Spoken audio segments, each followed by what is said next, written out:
afternoon, everyone, and welcome to today's Public Health Ontario Rounds. We'll have a presentation called Strategies to Improve Vaccine Confidence and Uptake. My name is Christine Navarro, and I'm a public health physician at Public Health Ontario, and I have the pleasure of moderating today's session. Before we begin, I'll mention a few housekeeping items. The chat pod has been disabled to limit any distractions during the presentation. If you have any questions during the session, please use the Q&A pod. A discussion and question period will follow the presentation, and the speakers and I will make every effort to address as many questions as possible. If at any point during the session you experience any technical issues, please email capacitybuilding@oahpp. I would like to state that as the moderator of this session, I have no conflicts of interest. It is now my pleasure to introduce the speakers for today's presentation. Erica DiRuggiero, Shaza Fadul, and Nazia Peer.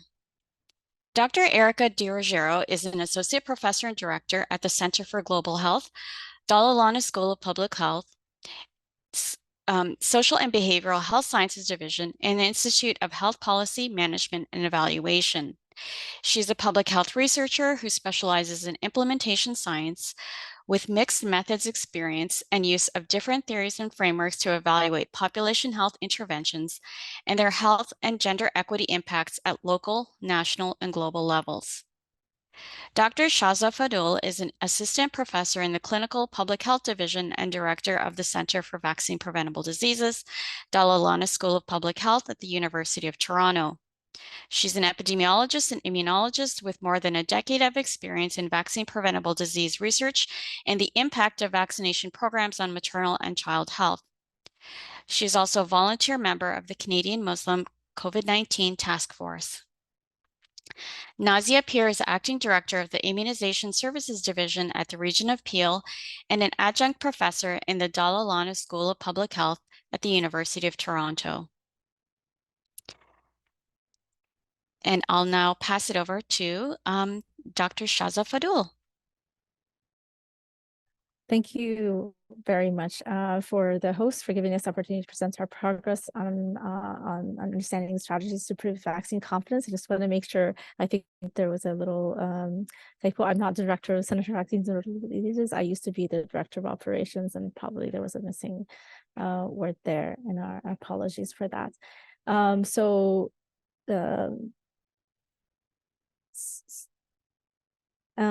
also very happy that to be presenting with my colleagues, Dr. Ruggiero and Dr. Peer, and I wanted to also present that my co-presenters do not have any conflicts to declare, but I wanted to disclose a potential conflict. I put a previous position that ended in February, and that was my position at the Center for Vaccine Preventable Diseases, which ended in February 2023. And the work that we're presenting today is led by a core team of colleagues, including Dr. Sarah Allen and Dr. Anushka Atalachindan, and also the work is led by two wonderful postdocs, Dr. Melody Song and Dr. Kati Katio, and Danesia Blake, who's been an instrumental research coordinator and analyst on the project.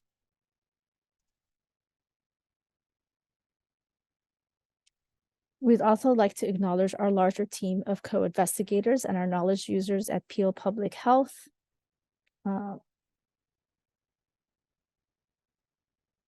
as well as we had several current and past practicum students and research trainees who've been involved with our analyses.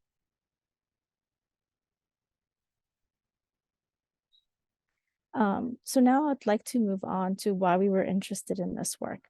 So globally, minoritized communities in various contexts have faced social and structural as well as historical determinants that have increased disparities related to vaccine uptake, which also ends up meaning that there was inequities in gaining the benefits of vaccination. This was relevant for vaccines such as influenza or measles, but many of you, and probably some of you in the room, are very familiar with the data, or contributed to the data, where it has showed that there are differential vaccine uptake among racialized groups, including in Ontario and Canada.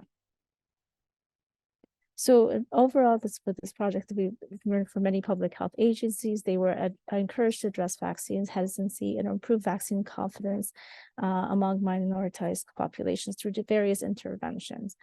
And so we're interested in the space of how these interventions, right? So going through the learning objectives today, by the end of the event, we hope that everybody would hold an event. Today in presentation, we hope to describe how public health units in Ontario have implemented some of those strategies, identify approaches they took to enhance the partnerships and collaboration to improve vaccine confidence, and quite importantly, important objective is to reflect on the challenges of these types of partnerships too as well.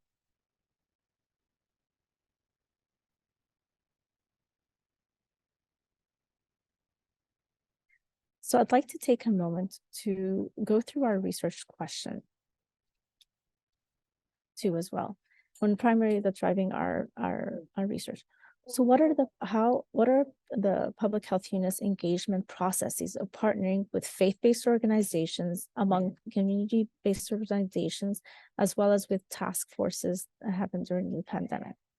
What are the intervention strategies and perceived outcomes related to the vaccine delivery, uptake, and confidence for ethnoracially minoritized communities? So we're looking at not only the interventions and the key differences, are looking also at these partnerships and the partnerships and how they were formed and how they were evaluated. So going back to how we worked on be able to answer our research questions. To better understand the interventions involving the partnerships between public health units and communities to reach the minoritized populations, we conducted scope and review, surveyed public health units, analyzed the partnership engagement through key informant interviews. We were also able to interview as well as focus on from the lens of task community groups such as task forces and networks and community agencies in the Peel region.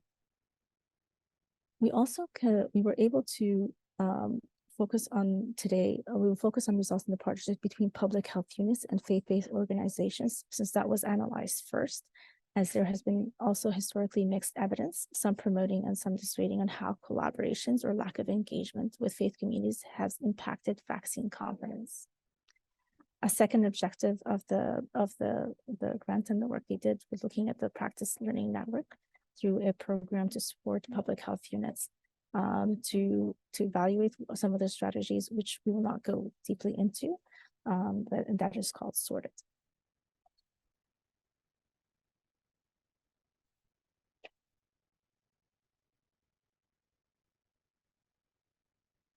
So we synthesized the global literature in the last decade, which led to production of a scope and review protocol and a scope and review manuscript, which we got the good news today, but being provisionally accepted, to identify how public health and faith-based organizations mainly improved vaccine confidence.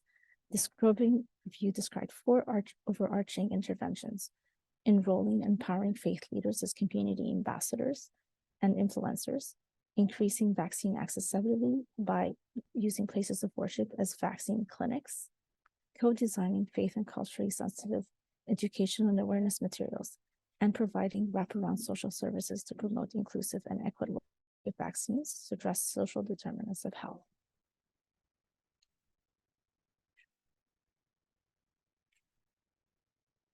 We also, this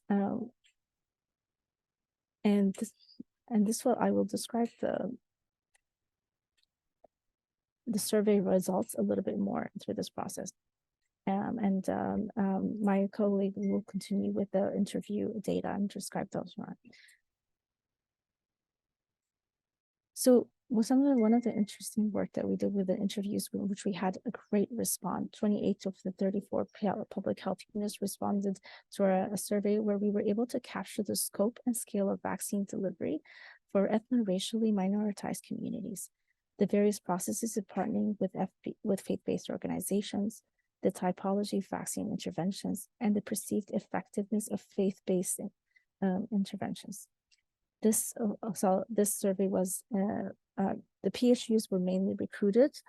The public health units in Ontario mainly recruited faith-based organizations via email, telephone, or word of mouth, and most of the engagement was towards Christian, Muslim, and Hindu organizations, which corresponded to the top minoritized communities who practice these faiths. Mennonites, Black African, Caribbean, and South Asians, all of whom were key groups engaged during the COVID-19 vaccine promotion rollout. So and I'll just like a quick reminder, so much of this, the results so far is really from the perception of the public health units who describe their work, and not yet the community lens. So in this survey, the public health, from the survey results, the public health units respondents were also self-assessed their partnerships, and the majority considered faith-based organizations as effective partners that can help promote vaccine access and confidence among hard-to-reach groups. So some of the key areas that were is that some of the steps of us include how they consider gender. So let's say about 35% assess gender consideration were incorporated in the collaborative delivery of interventions. And also more than half incorporated some degree of anti-racism principles to be sensitive to ethno-racial considerations. For some community and outreach and equity-based incentives, for some community outreach were more effective, but more than half of the PHUs did not rely on informal, any formal or formal evaluation methods. So from here, I would like to hand off the presentation to my colleague, Dr. Ruggiero. Thank you, Dr. Fadal, and thanks to all of you for joining us today. So what I'm going to briefly speak to are the results from our qualitative interviews. So as Shaza mentioned, we had 28 public health units out of a total of 34 who responded to the quantitative survey. And at the same time, we invited a subset of health units who agreed to participate in interviews. And there were 18 of the original 28 who had completed the quantitative survey who agreed to take part. What we were interested in doing, which is more appropriate for qualitative methods, is to drill into what were those processes of engagement and collaboration between public health units and faith-based organizations. And to some extent, that spilled over also to include comments about how health units also worked with other community-based organizations. So I'm going to focus in particular on faith-based organizations. I also wanted to mention that we did share the quantitative survey results with each of those health units so that they could sort of have a basis from which they could further probe and comment when they were being interviewed by our team. So I think it's fair to say that a lot of effort and a number of transactional costs, I think, are incurred when it comes to collaborating and collaborating effectively that often are invisible. It's just assumed that one needs to work with others to get things done. And certainly the pandemic demonstrated how many sectors pulled together to address this global emergency in communities within and outside of Canada. And so what we were hoping to do here was to really better understand through an in-depth qualitative analysis process, which is documented in a paper that is under review at the moment, to sort of think about what were some of those processes of engagement. So the preparatory phase, we found that health units across the board, there were examples of how they prepared to work with different faith-based organizations in their communities. So first of all, there was an internal learning process about who were those faith-based organizations, what were their needs, undertaking situational analyses. What we also found really interesting, and I think it speaks to how do you prepare for this kind of work or build on previous work, because not all health units were starting from scratch. Some obviously had pre-existing relationships with faith-based organizations prior to the pandemic, and that certainly enabled collaboration. But how do you reorganize and also create services to support that engagement? It's not just flicking a switch. And so in some cases, health units reported that they set up public working groups and discussion tables to really facilitate that engagement. And that engagement processes sort of took the form of different strategies. I know this may appear as a very linear process, but really it's very iterative and a lot of back and forth based on the results from these surveys, from these interviews. And so there was a process of informing or consulting to encourage that interaction and open dialogue, involving faith-based organization in actually the planning of interventions. So where vaccines might be deployed, for example, pop-up clinics and mosques, that required some joint intervention planning, and then how to meaningfully collaborate with them to deliver different services throughout the pandemic. So the other thing that I'll just quickly report on, also based on our analysis of the interviewed data, what were some of the facilitators for successful collaborative vaccine program deployment, and what were some of the challenges, which is what this slide covers. So I've already started to allude to this, and this may seem intuitive, but I think having prior relationships based on respect for different beliefs and opinions.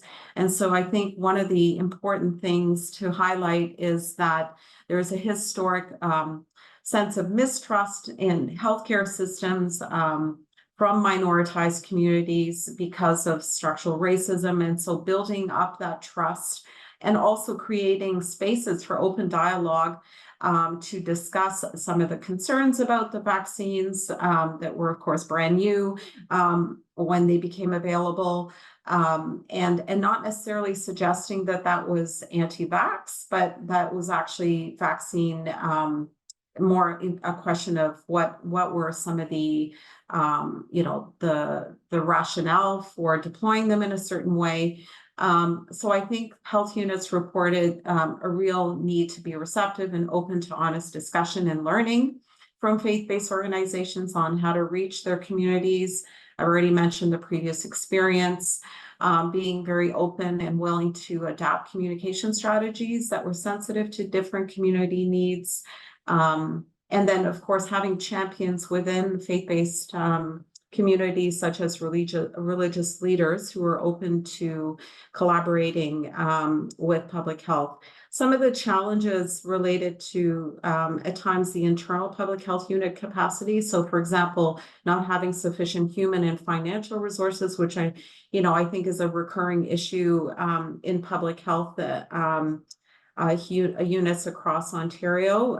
But of course, we saw this manifest in relation to that intense community engagement processes that do take time and resources to do well.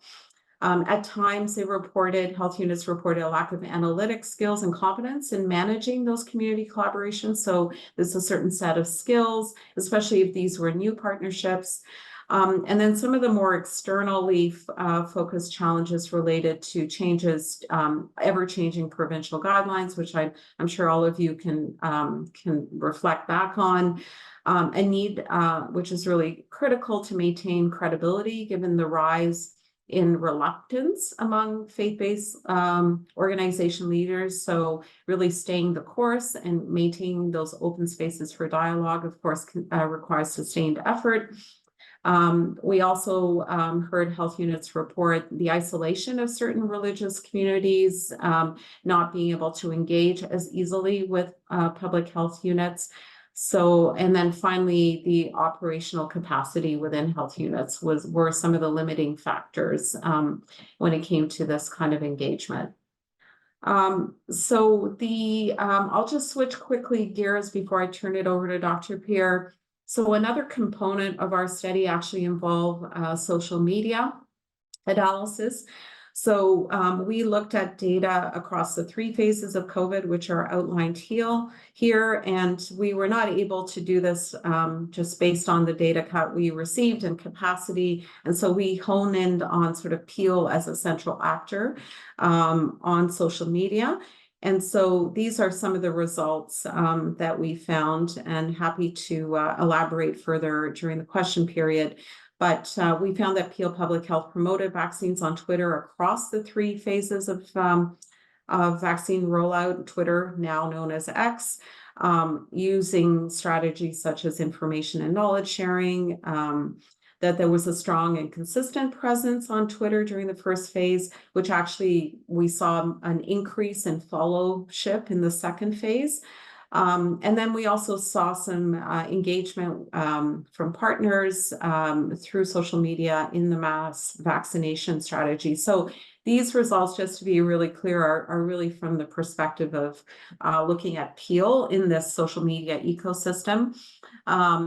But one of the things I think we needed to highlight is that Peel and the partners' ethnoracial and faith-based communications on Twitter were most visible for Indigenous, Black, and Muslim communities. The one caveat in this work, of course, there's a lot of limitations, is that the social media data that we had access to, of course, was not representative of all the social media and other communication strategies that were used by faith-based communities to communicate. So an example that was, came through in our other data sources, such as our survey and in the interview data, was WhatsApp communication. So those kinds of things would not be captured here. So this is sort of a limited slice of how social media was deployed, particularly through Twitter, but also Facebook.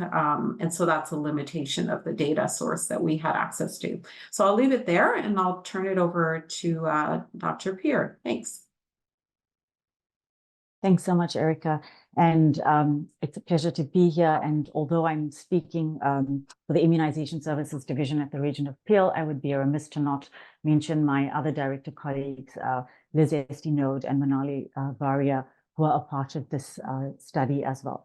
So just generally in terms of Peel, in developing the mass vaccination program, we knew that we needed to work quite closely with our community and health system partners. And we needed to also, ensure that implementation of the vaccination program would address health inequities and meet the needs of our Peel community. And to foster true collaboration, we needed to be intentional in developing space for what we called open, transparent, and collective conversations with the right people at the table. And so the slide in front of you is really this coming together that happened in Malton. And this was the model that we used in our vaccination program in this area. And it's comprised of a 3-component structure with a continuous reinforcing loop. So we had data and we had quantitative data. That was our starting place. And at this time in May 2021, Malton was one of our hottest hotspots. And by that, we mean it had a high transmission rate of COVID, but low vaccine coverage. We were also aware of particular streets and buildings, which were especially concerning for us. So we knew what was happening, but we needed to better understand the why. And it brings me to the second step, which is the community insight. So we had this quantitative data that we needed to match with on the ground information and insights from the community itself. So we worked with members of the Malton community, most notably Wellfort, Malton Neighbourhood Services, the Punjabi Community Health Services, Roots, Ontario Health, and the Malton Community Centre. And this is just a few groups. And then we convened a series of workshops where space was opened up for our community partners to share what they knew about the community and its diverse membership. And this offered priceless knowledge of key contexts, insights, beliefs, and behavioral practices. Actions then became clear and targeted. And this is what we termed informed action. So we knew our clinics needed to be in a safe and trusted community-based environment. And to do this, we then leveraged community members and recognizable faces on the front lines of our clinics. And then these would have been people who were vaccinators, the volunteers, people who actually were representatives of the community. We also had community health ambassadors, and they were funded through Ontario Health's high priority communication strategy. And what they did was they went door to door in these high transmission buildings, and they directly registered people. They also shared information, and that was an opportunity really for community members to ask questions and have them answered. And we did this in multiple languages. One of the big things we also did was we acknowledged early on that we needed to remove fear. And a key barrier to vaccination among many people in this area they were undocumented and uninsured, but they lived in this neighborhood. And as such, our Malton clinics became the first to allow access without health card identification, and then to openly promote this in the community. Now, trust is something hard to build, and we know that to build trust, it's not just a once-off effort. We knew that it would need to be built over time, and our presence in this community would need to be consistent and visible. So working with Wellfort and Four Corners Community Health Center in the Westwood Square Mall, we had our first recurring clinics. And this was within the social or a community space, and it was really established there. But enough cannot be said of the passion and commitment of our community partners, and they enabled us on a regular weekly presence. If it wasn't for them, it wouldn't be possible. And this three-step or three-component model is this reinforcing loop that is described there. It still continues today. We took the lessons learned, we married it to the data collected at the clinics. And this kind of data was also things like the vaccine types, the socioeconomic status data collection. We had overall experiences by the public who attended the clinics. And then we also captured things, other things that we then fed into this loop that was a continuous refinement process. And then we'd have new information that would feed back into our loop, and it allowed us to constantly gain new information within the Malton community. So the Black African and Caribbean model that we used for this population group in Peel was a really, really interesting one that we still have today. And so the Black population in Peel represents the second largest visible minority in our region.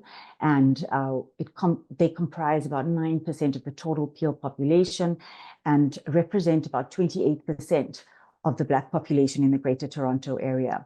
We also know that in Peel, the areas where a high concentration of Black people reside, there are accessibility gaps. So using all of that information and looking at these inequities and experiences of our Black communities in Peel, it was clear that a new approach and a way of working with the community was needed.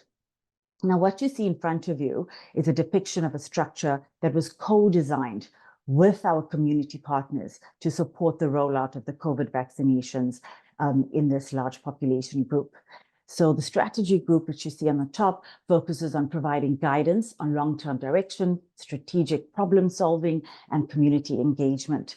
You see an action table, which focuses on vaccine clinic planning and operations and other targeted interventions, which are not limited to vaccination.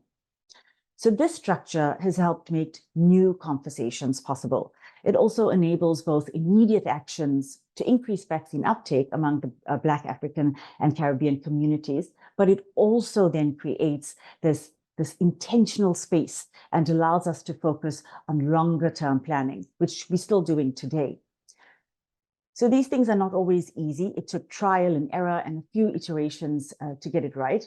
But by listening to our partners like Angela Carter, the Wellfort team, who understand the lived experiences of this particular community, the needs and the barriers, it allowed us to have tailor-made responses in the vaccine program. So together we collaboratively carved out a new space that was open, that was transparent, and allowed for collective conversation. And I know I've said this already, but it was a space that has extended beyond the pandemic. And it also ensures that health equity remains a priority, particularly in this population group. Many lead agencies in Peel were at the table offering essential leadership, guidance, community outreach, and strategic problem solving and targeted interventions.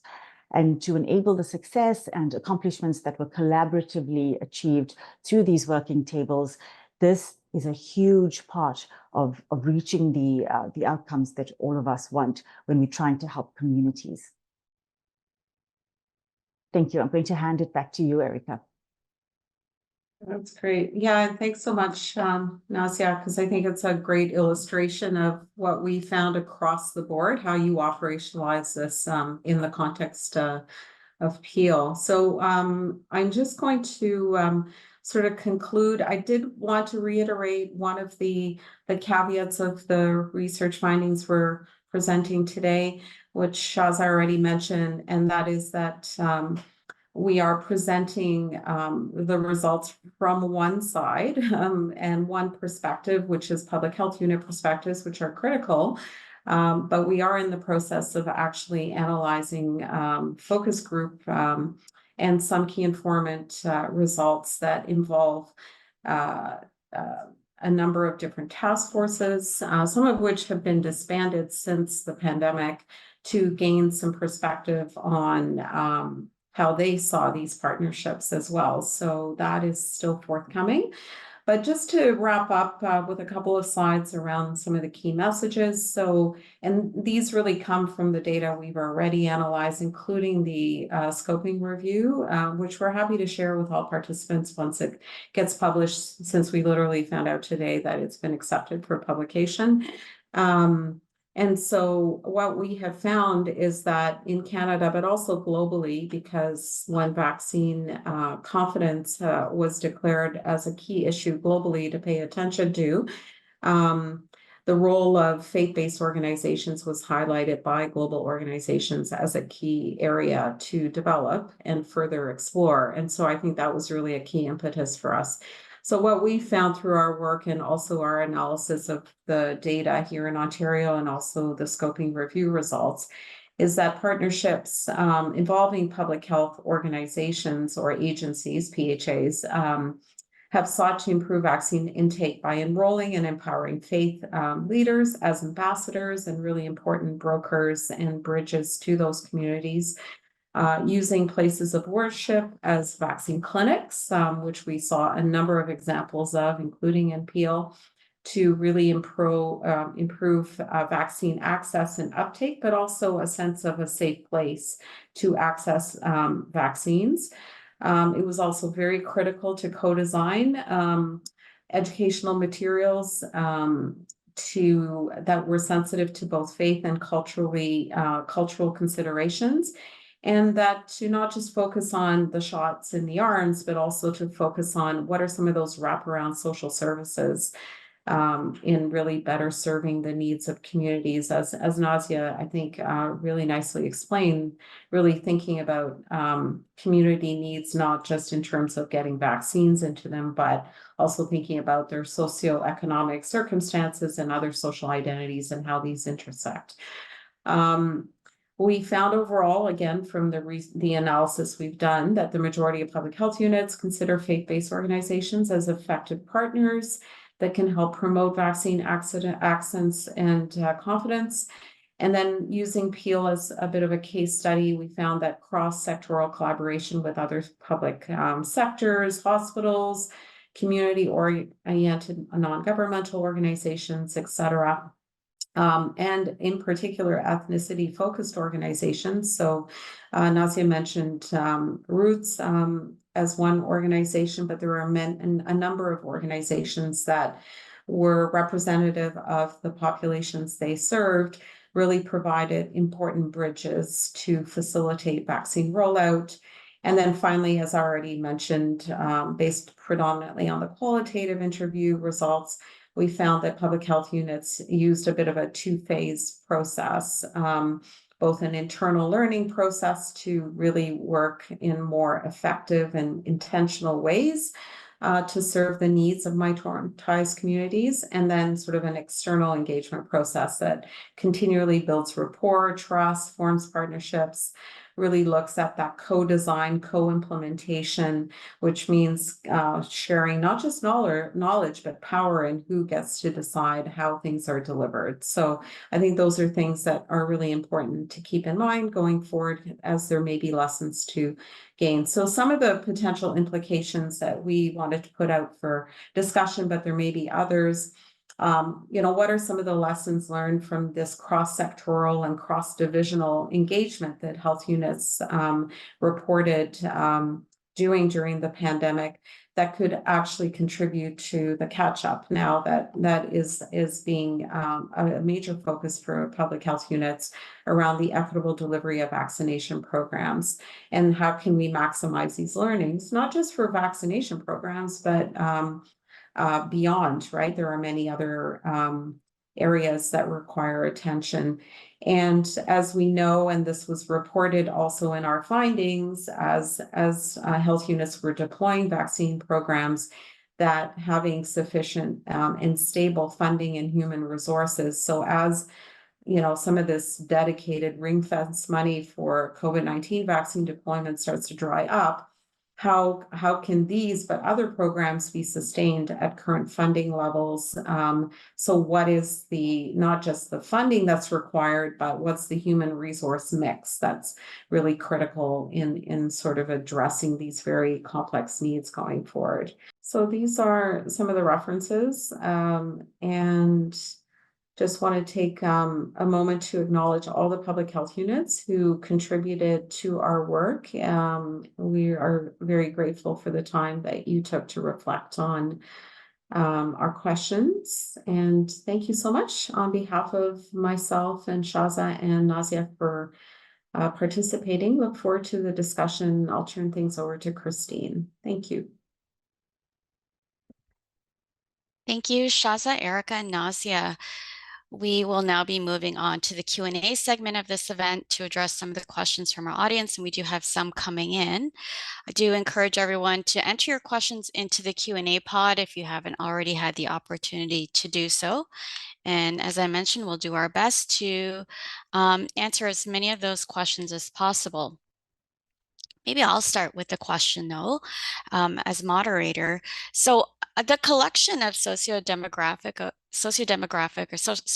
determinants of health data really came to the forefront during the pandemic. And in the example that Nazia provided from PL Public Health, you can see how these data really were enriched by insights from the community.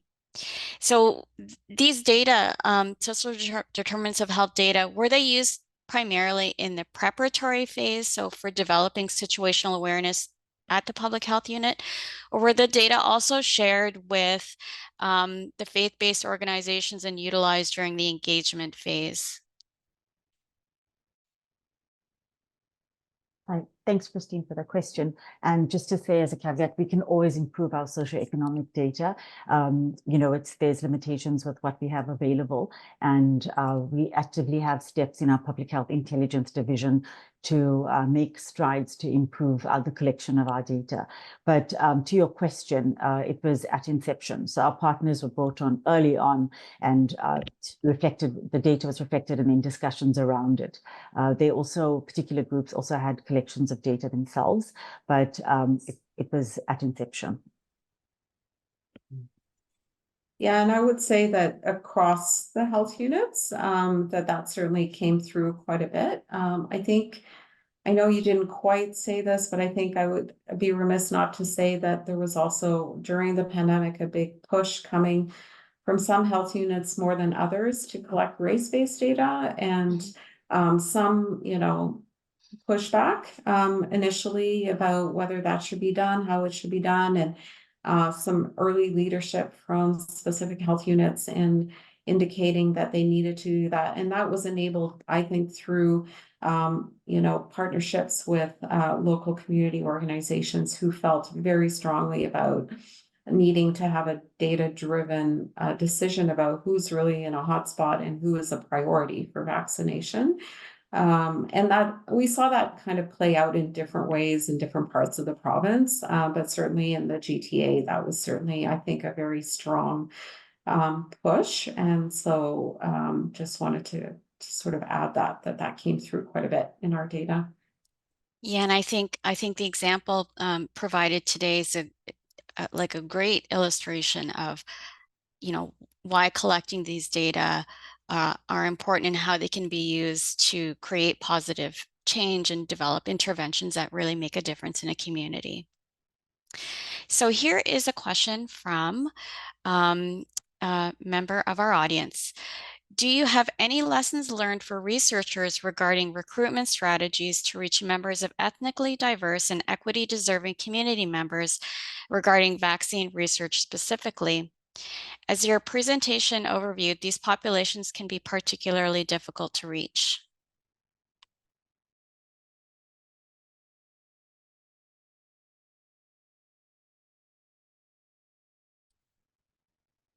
Oops, I think Shaza, sorry, you're on mute. Yes, I can take up first and answer at that. So I think as the research, this is really interesting work because you know, coming into this project, I did have my own lived experience that came and contributed to how we want to, and it was also a big learning experience too as well. And it, you know, it's one thing that I was also learning as we've talked to other people is too as well, that those relationships and you know, and the continuation of relations, something that Nazia highlighted too as well. So some of them were established relationships, but pre-existing relations, but some of them were new relationships.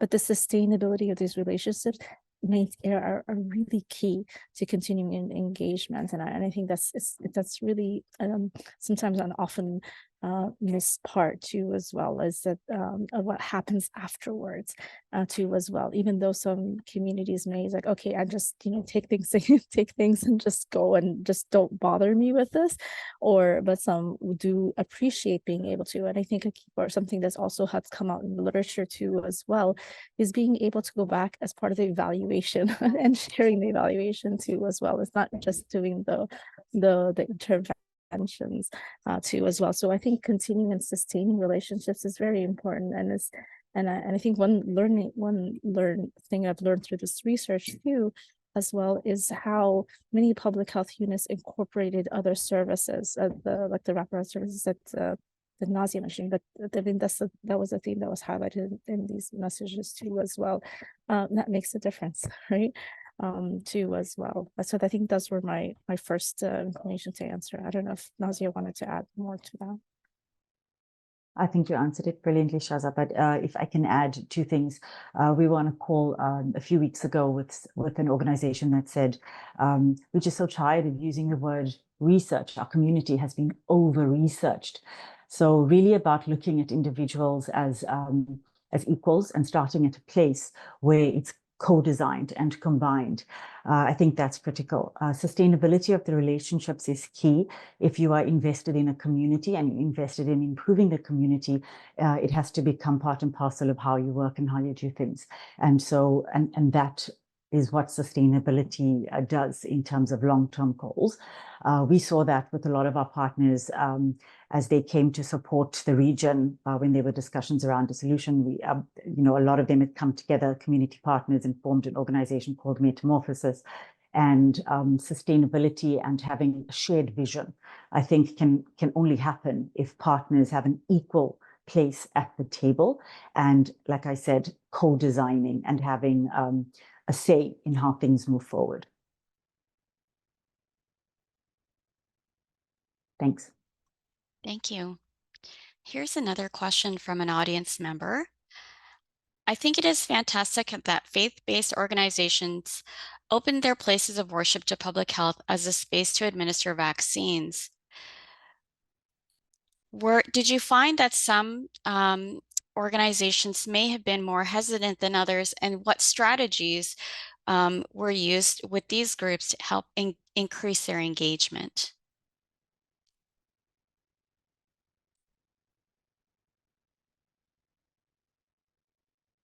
Do you want to go ahead and I can add after, Lucia? Sure. So, yeah, it's a really good question because I think hesitant might not necessarily describe how I, you know, the way in which I would talk about it. But As an example, it was Ramadan, and people were fasting, and knowledge around vaccination and fasting, also having representatives from your community. Islam is by no means homogenous, and so people come from very different ethnicities, racial groups, nationalities, and so having a cookie cutter kind of concept wouldn't have worked in this very diverse belief system. So the interesting thing was having mosques, gurdwaras, various places that allowed us into their safe and brave spaces, and developing a rapport with the community in a way where they took ownership of their health and their decisions. So providing the vaccination and providing access to the vaccination in a safe space created a bond between us and the community in an equally beneficial way. Also, community centers and places of worship are places that people frequent because it's a way of life and it's what they do. And we wanted to show people and reflect that taking responsibility for health and making decisions around health safety and protection is also a way of living. So the two worked really beautifully in conjunction with each other. Thanks.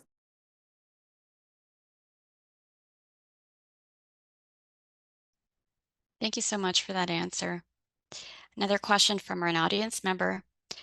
I may have missed this, but did you mention whether resources were shared with the faith-based organizations who may have had other priorities to help support their partnerships with PHUs? And I think this is sort of related to the wraparound services, but maybe you could talk a little bit more about specific examples of wraparound services that that you had at Peel, but maybe also that were observed in or talked about during the interviews with other public health units.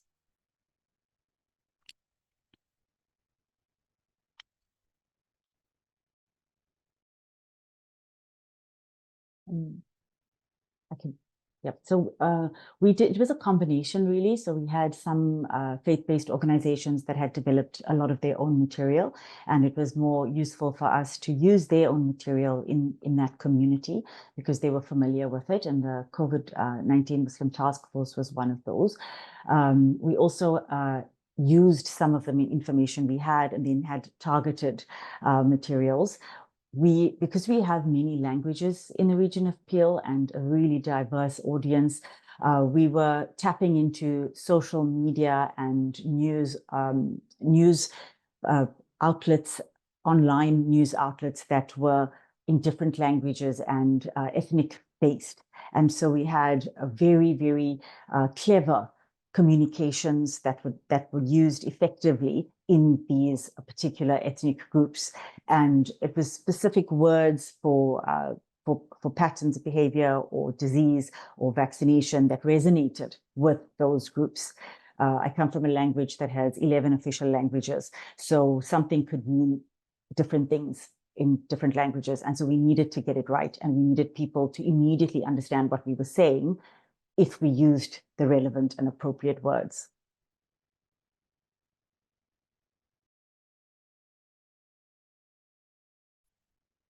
Erica wanted to say something, and I can add to it if that's okay. Yeah, I was just going to give another example just based on our data. I mean, when I was mentioning, that point that Nazia made around co-design of materials, but it wasn't always materials, because in some cases it was also about going door to door to communities and working with other key actors in the health system. So, for example, few health units talked about their relationship with nurse practitioners and having previous experience working with these different communities. So, that provides, it's not then only about the vaccination anymore. It's also about some of those other wraparound services, as you mentioned. So I think we saw some really, I think, important, I'm going to make this word up, de-siloing of health by actually creating bridges between, in this case, and my example, health system actors working together with public health to reach those communities that were perhaps not always coming to the pop-up clinics that might have been actually facilitated in central places. So there was a lot of push-pull, I think, combination of strategies that are really important to learn from going forward, because I think they have lots of bandwidth when it comes to other issues that need to also be addressed.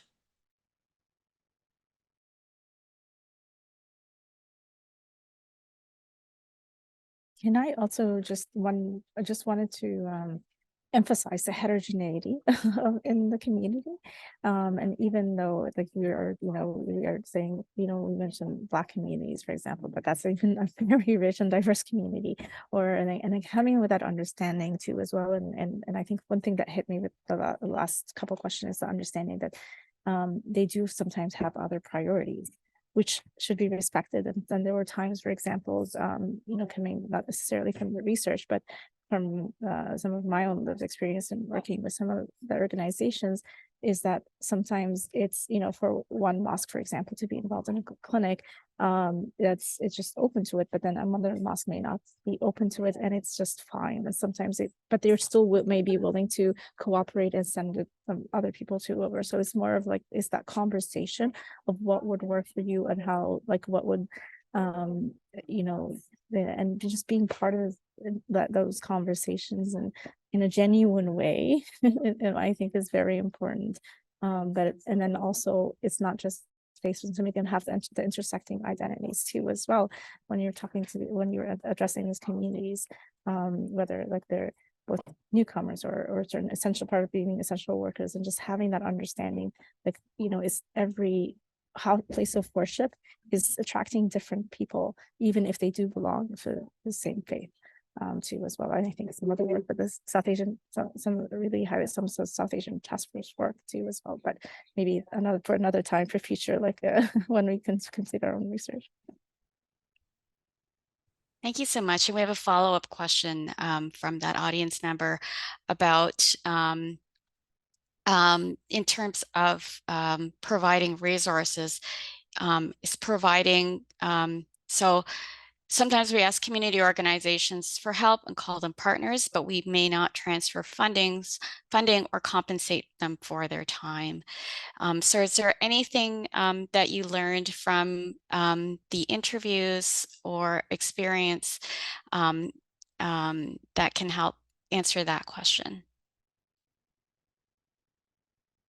Yeah, I mean, I'll jump in here. I think this is why I purposely talked about why I think our team really put an emphasis on documenting the intensity and the intentionality related to developing, in some cases they were pre-existing collaborations with a range of community actors, not just faith-based communities, because that was coming through as well, and how burdensome that can be, right? On organizations that are far less resourced in comparison. And so I think we have an opportunity through this project, I hope my colleagues would agree, to elevate a message that is not new, which is that there's a lot of downloading on responsibilities in the name of we need to address community needs and their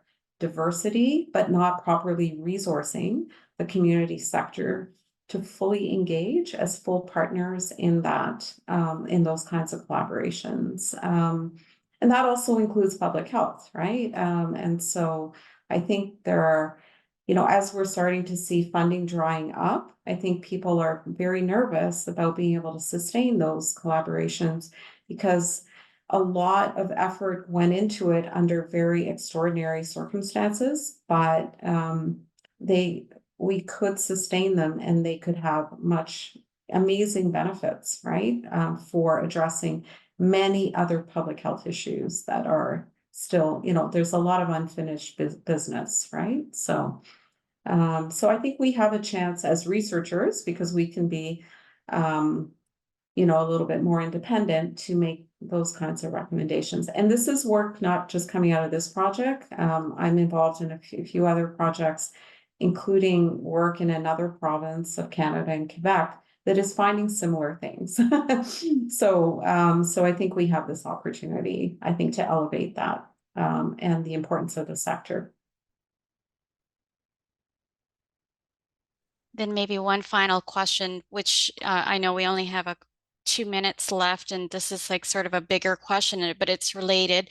It's related to your discussion questions that you had is, what should PHUs or public health units do when it comes time to investing seriously and in a sustained way in these sort of communication and relationship co-building with faith-based communities, with ethnic minority communities? What can we take away from some of the work that you've done? I think that that's really an important question, because we sit at the precipice of something that could go either way. And it's really about sustaining the relationships. And Shaza said it, Erica said it, and I said it. We have to ensure that the sustainability of this continues. So, I mean, as Peel, we do have equity and we have building partners as a huge part of our health services portfolio going forward.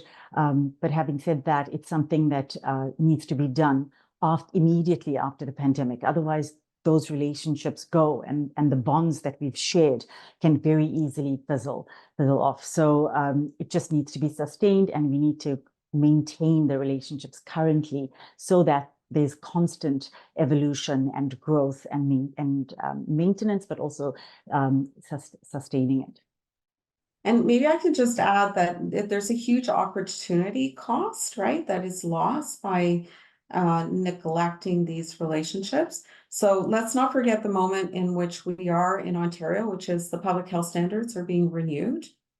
There's a foundational standard on equity, and I think this is about equity, as Nasia just said, about working in very equitable ways with partners to reach and really truly reach populations and not just those who would otherwise be able to access supports without much help, right? Because they're privileged. And so I think that is a key thing. And I think there is a lack of attention perhaps in the standards, with maybe some exceptions, about giving credit for community engagement, right, as a formal strategy, because it doesn't just apply to faith-based communities. So maybe that's an opportunity to push.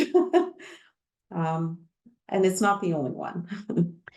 Yeah, I think that's a great place to end, because we do really want to highlight that there have been these important relationships that have been created during the pandemic, and let's use this now as an opportunity to continue to build on that. So as we wrap up today's rounds, I would really like to thank Erica Di Ruggiero, Saja Fadul, and Nazia Peer for presenting. I also want to thank everybody who joined us for today's webinar. You can expect to receive a brief and anonymous PHO round survey for today's session. Please try to complete this, and this helps us to improve our programming. Lastly, to access past presentations and to view confirmed and upcoming sessions, please visit the PHO website, head to Education and Events, and click on Presentations. Thank you and have a wonderful day.